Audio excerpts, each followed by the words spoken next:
California, the land of wealth, influence, and opportunities, as well as the entertainment capital of the world, but there are much sinister hidden stories from California, from haunting of old Hollywood to cursed forests.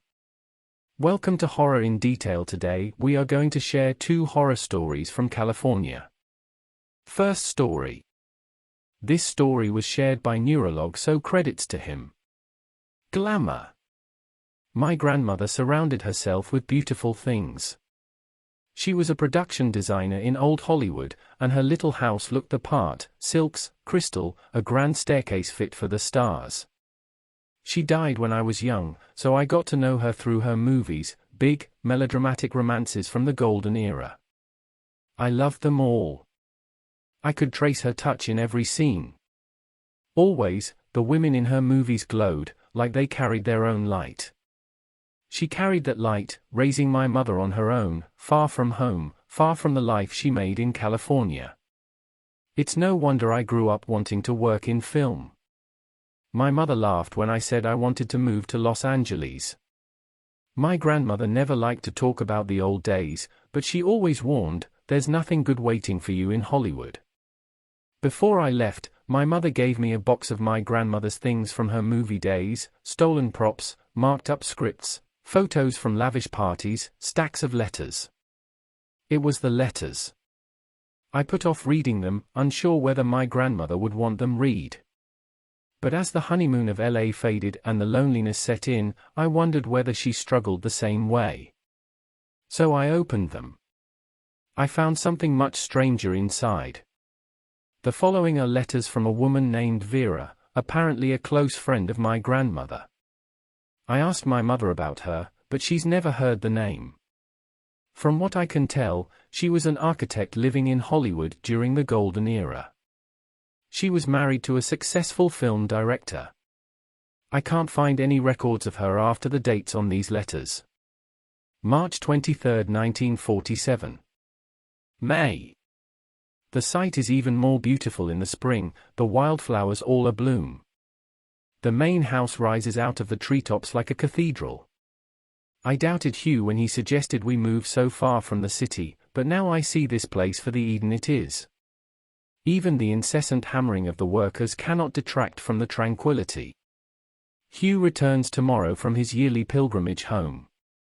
One day I will convince him, no amount of drunken Irish carousing could scare me off at this point.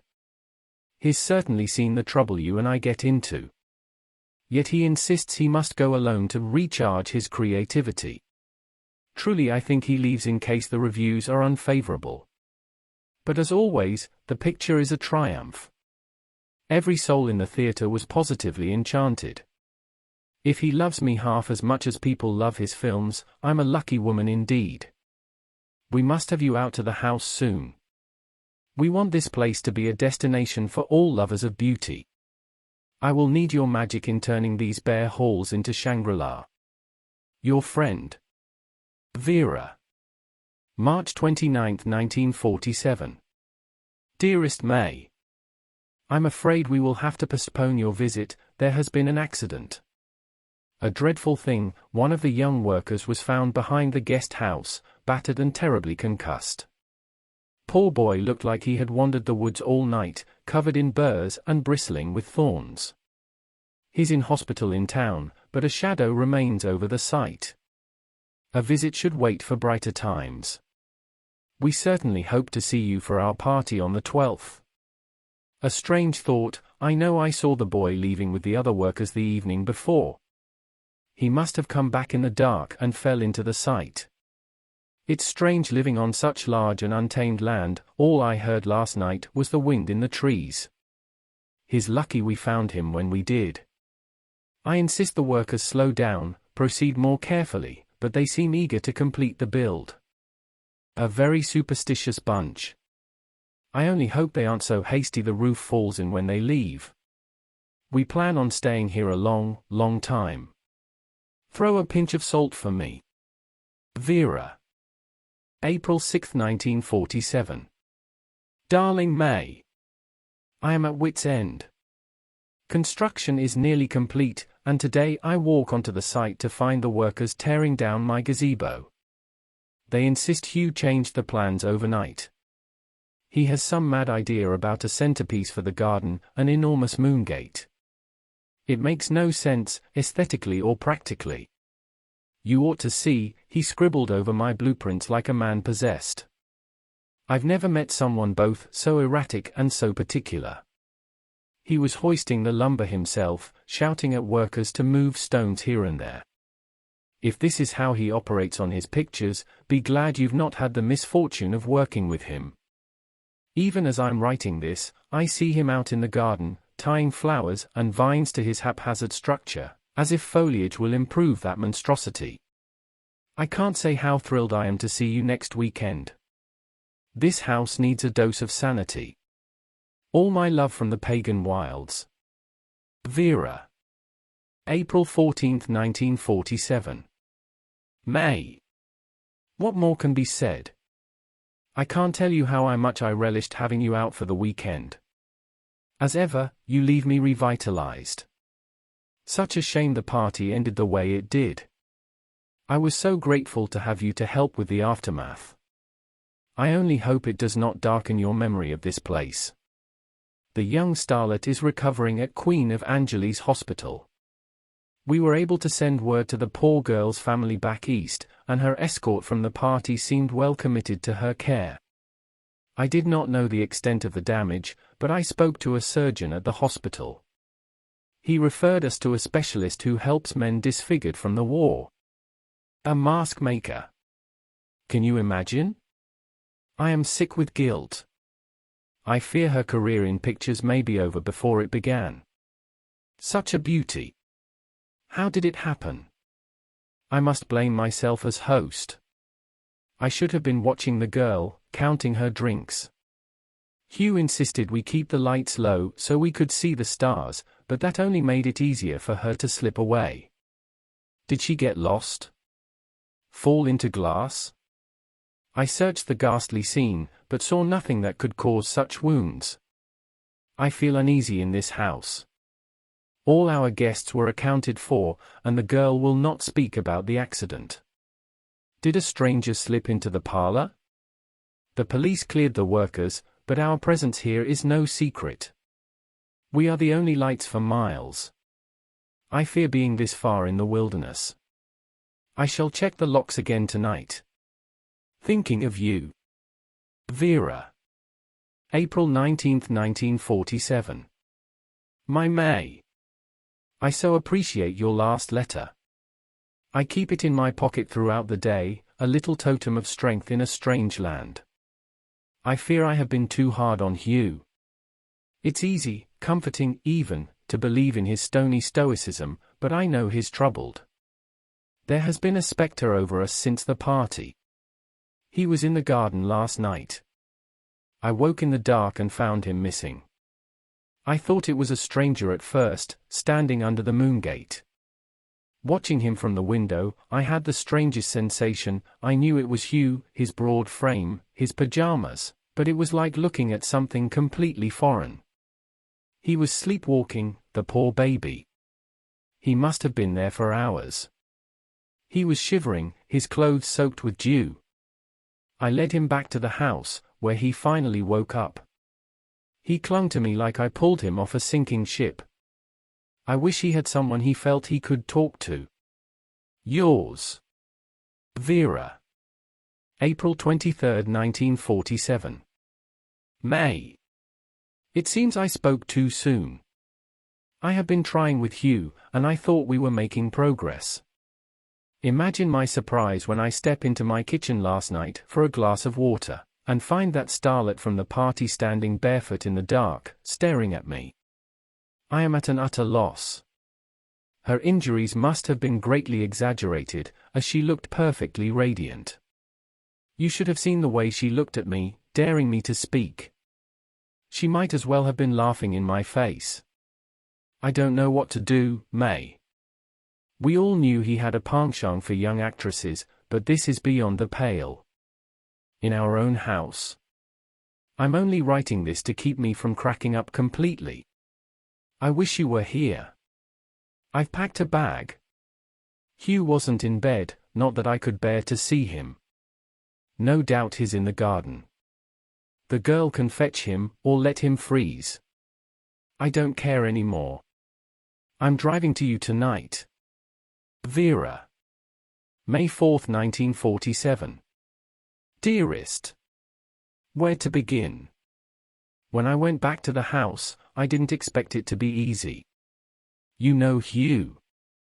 He would sooner pluck out his eyes than admit a mistake. But I at least expected a quiet house in which we could stew and fight and eventually make up, as always. I came back to a midnight bacchanal. The halls were packed, spilling out onto the lawn. Men and women I'd never seen, raucous and wine-drunk. I could hear the roar of laughter before the house was in view. All the doors and windows were open, the rain pouring in. This was a particularly libertine bunch, no doubt from Hugh's underground days. Tattered suits, torn cocktail dresses, and masks. Oh, the masks. Wooden clay and wet leaves mold into monstrous faces, sneering and cackling. I wanted to tear them apart, the way they grabbed at me as I went through searching for Hugh. I found him locked away in our bedroom, staring out at the chaos in the garden below. I was ready to kill him for this, for the girl, for everything. Oh May, I just don't know. Something about him that night. As soon as he turned, I saw him, the man I met all those years ago. It was I had been living with his ghost, and here he was, resurrected. He was so tender, so human. I came ready to fight, but all that rage and resentment just melted away at his touch. I will spare you the details, but we were alive together last night in a way we had not been in years. Love is a strange thing. Our house may be a mess, but for once my heart is clear. Always your friend. Vera. May 8, 1947. My guiding light. You were right. You are always right. I've been alone these days since that hellish masquerade, trying to put our house back in order. The wilderness has taken a foothold, vines growing out of cracks in the plaster. Hugh had left the first morning, I thought, to work in his ever-growing garden. After the second day, I wondered if he had gone for good. After missing for 3 days, he came shambling out of the woods, looking like all hell. He didn't say a word, just went to the kitchen and ate like a starving beast. He looked just like that worker boy, covered in brambles and thorns. He didn't even acknowledge me until I tried to call a doctor. He won't speak of where he went. Worse, he doesn't remember the night of the bacchanal. He doesn't remember our reconciliation. Worse yet, I believe him. I will gather the rest of my things. There is nothing left for me here.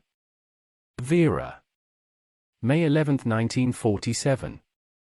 May. I hope by writing this, I can discover some shred of sanity in the past 24 hours. Or failing that, wake myself from this nightmare. I fell asleep late after Hugh returned, exhausted from packing and fighting with my mute husband. I woke up with light in my eyes. Not from the sun, but from an enormous fire raging in the garden. I saw Hugh. He was standing beneath the moon gate, can of kerosene in hand. The gate was a blustering inferno, threatening to topple inward. All around him were figures, just outside the fire. Mostly young women, the starlet among them, circling the gate, kept at bay by the flames. They looked like they wanted to eat him alive. I saw him look to the house, to my window. I don't know if he could see me with all the smoke in his eyes. But his gaze told me everything. I did not hesitate. I grabbed only what I needed and ran from the house, slipped out the side door, out of view of the garden, onto the drive. I found the car choked with vines, as if it had been rusting in the woods for decades. I went to try the door, but I saw something in the firelight. There was something in the back seat. I say something, because while it cut the silhouette of a hulking man, it looked more like something you dig out of the earth. Something knotted and poisonous you dig out of the roots of a garden and throw away. I ran through the woods. I don't know how far. I ran until the pillar of smoke was just a faint trail over the moon. Then I rejoined the road. I walked all the way into town. I've been staying with an elderly couple we met while moving in. The husband is a retired physician, the wife a schoolteacher. You would like them. I wanted to leave, to run all the way to you, but I fell ill. Almost as soon as I left the grounds, something gripped me inside and wouldn't let go. I barely remember knocking on doors in town, my head was swimming so. The doctor tells me I am pregnant. A parting gift from Hugh. I have been in and out of sleep for a few days. I have had the strangest dreams. They sent men to search for Hugh and the girls. There's nothing there but the burnt-out skeleton of our house, wildflowers already growing over the ash. Please come get me. I want to come home. Love. Vera. When I showed my mother these letters, she didn't speak for a long time. Finally, she shared another memory about my grandmother, one nearly forgotten. My mother was very sick as a baby. My grandmother took her everywhere, but nothing would help. They were sure they would lose her. Finally, according to my grandmother, Auntie V figured out what to do. Auntie V went back to the woods to make you better. My mother has no memory of Auntie V. She doesn't like to talk about the letters, or that era of my grandmother's life. Whenever I ask, she simply says, whatever happened, they did it for us. Let's be grateful, and leave the rest behind. There's some sense in that. But it doesn't help me much lately, as I find myself waking up with soil on my feet and brambles in my hair. It doesn't help as the dreams become more frequent. Dreams of murmuring flowers and tangled skin, of muddy masks and stolen faces and a great gate rising in the woods. Second story. This story was shared by Spooks174 on Reddit, so credits to him. I was hunted by something evil in the forests of California. My name is Wilson, I am 33 years old, and I love camping. Ever since I was a young boy I loved the great outdoors. I would hunt and fish and hike or occasionally just sit down and bask in the glory of nature. So this started when me and a few of my friends decided to go on a camping trip. I thought, absolutely, I'm not the type of person that would turn down a camping trip. So, we packed our things, filled up a small ice chest, and me and 6 of my friends, Mike, Anna, Joey, Philip, Brittany, and George, hiked out deep in the wilderness with the intention of spending a few days out there. Things did not go as planned. So we began our hike into the forest and it was rather uneventful. We parked our cars in a small town and headed out. The forest was beautiful. The sunlight shone through the leaves to where you could see the veins in great detail. Enormous vertical cliffs rose up in the distance right in front of an enormous mountain range. We passes several crystal clear rivers and vast lakes on our journey. When we finally reached our destination we dropped our bags, set up our tents, and lit a campfire. It was late in the afternoon when we had arrived. We just hung out for the rest of the day. Eventually the sun went down. There were too many stars to count in the sky and there was no moon. We ate some s'mores and drank quite a bit. One of my friends, Mike, went out away from the camp to get some firewood. We continued just fooling around by the campfire. About 20 minutes passed and Mike still hadn't come back. Anna, another friend, decided we ought to go look for him. Joey cracked a joke about he had probably just passed out from the beer. Me, Joey, and Anna walked off into the forest. We called out his name several times, but he never answered. Then, we found him. It was horrible. There was blood everywhere. Mike was attached to a tree with a stick that had been jammed through his open mouth and went through his skull and into the tree trunk. His eyes still had a look of complete terror in them. His entire torso had been completely ripped open, revealing his intestines, lungs, and heart. His guts had been spilled all over the ground beneath him. Joey vomited all over and Anna started to cry. I just stood there in total shock. I just couldn't believe it. A second ago he was up and walking. And now? We ran back to the camp and told the others about Mike and how we needed to get the fuck out of here. At first, they didn't believe us, but after much talking they came around. We just grabbed a few things that we could carry easily and left the rest of our things, including the tents. We began our trek back to the town. We were guided only by the light of our flashlights. Philip called 911 and told them what had happened. Unfortunately, we were deep in the woods, so they weren't gonna be able to get anyone out here for a while. We just continued walking forward. Then, we heard it. It was a yell that I had never heard before. It was a deep, guttural sound, almost like a bear but not quite. The yell went on and on for almost 10 seconds. And the worst part was that it sounded close. We were absolutely terrified. Anna was shaking. George was looking around anxiously in all directions. Brittany grabbed a stick off the ground and I did the same. But I knew it probably wouldn't do much. We walked forward at a pretty rapid pace. We were desperate now. We had to reach the town. There was not a single noise in the forest. No birds, animals, or bugs. Just the sound of our feet hitting the ground. But then we heard another sound. Running. Something was running towards us from the back. We started to run as well. It got louder and louder. Then I looked behind me. I couldn't manage to get a good look at it. It was running on all fours and seemed kind of hunched over. Its face seemed human-shaped but bigger. Then it leaped forward. It got Joey. Brittany stopped and ran back for him. I tried to stop her, but it was too late. She didn't stand a chance. Joey cried out in agony, begging for us to come back. It bit down on his head and it was over. Then, it grabbed Brittany, it stood up on all fours and lifted her over its head. It ripped her in half as she cried for help. Me, Anna, George, and Philip ran off the path into the brush. It chased after us. I heard Philip trip behind us. Then he screamed. It ripped him to shreds. The rest of us just continued running. It was all we could do. I could hear a river just ahead of us. We burst out of the tree line and were standing right next to quite a large river.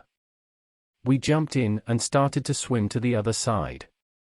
The creature burst through the trees and jumped into the river. I swam faster than I've ever swam in my life. Anna was right beside me, but George lagged behind. Then, it grabbed him and ripped through his skull. Blood filled the river. We just kept swimming and didn't look back. We couldn't look back. Then, Anna screamed. She was thrashing around violently in the water. I stopped swimming and kicked the creature. It was mostly beneath the water, but I could see its dark, rough skin. I kicked it again and it let go of Anna. There was blood all around us. It was coming from Anna. The creature stopped in the river, and so I dragged Anna the rest of the way. I pulled her onto the riverbank. Her right leg was gone. She was screaming in pain. I took my shirt off and wrapped it around her leg. I'd slap her across the face to keep her from passing out. Then, I saw the creature swimming closer to the shore. I put Anna over my shoulder and ran into the forest. Sweat was pouring down my face. Both from fear and exhaustion.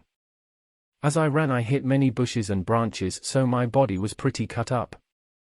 Anna had gone into shock. She would moan occasionally, but that was about it. I thought perhaps we had lost it since I couldn't hear it anymore. I ran out of the forest and into an open field. I rushed through the tall grass and looked everywhere. I saw the highway in the distance. Then I saw it. And this time I got a clear look. It was standing upright, but it still had a hunched-over back. It was humanoid-shaped and had jet-black leathery skin. It was rough and cracked-looking. It was highly muscular. It had long talons jetting off from its fingers. It had 2 bright white eyes. They were glowing with pure light. It had 3 holes above its mouth, which I assumed must be its nose. Its mouth was enormous, and I don't think it was capable of closing it. The size of the teeth varied considerably from large to small, but they were all sharp. It started to run towards me. I ran as fast as I could to the highway, but it was gaining speed. I tried to outrun it, but I couldn't with Anna on my back. But to be quite honest, I probably wouldn't have been able to outrun it anyways. It pounced on us and tore through Anna. She was dead within seconds. I curled up into a ball and braced myself. I could feel my body getting ripped to shreds. My skin getting ripped off my body. It was absolutely excruciating. Its talons sliced through my face and ripped out one of my eyes. I had never been in this much pain before in my life. Then I heard gunshots. The creature roared in pain and ran off into the forest. I heard police sirens and an officer yelled for an ambulance. They started placing pressure on my wounds. I blacked out to the sounds of yelling and sirens. I woke up a week later in a hospital. I was covered in bandages and I was hooked up to a machine. I had hoses going into my nose. The nurse told me I was lucky to be alive. She said I had an enormous number of stitches and a few surgeries. She said I would live, but I would never be able to see out of my left eye. Later on I got a better look at myself. I was totally unrecognizable. Long and deep scars covered my face and body. I looked terrible. I lost all of my friends in that forest. There were several attempts to find the creature, but all of them failed. To my knowledge, there were no more sightings of it. I never went camping ever again after that night. Thanks a lot for watching the video till the end. Subscribe to our channel Horror in Detail. Drop your opinions or suggestions in the comment section, and like the video as it helps with the YouTube algorithm.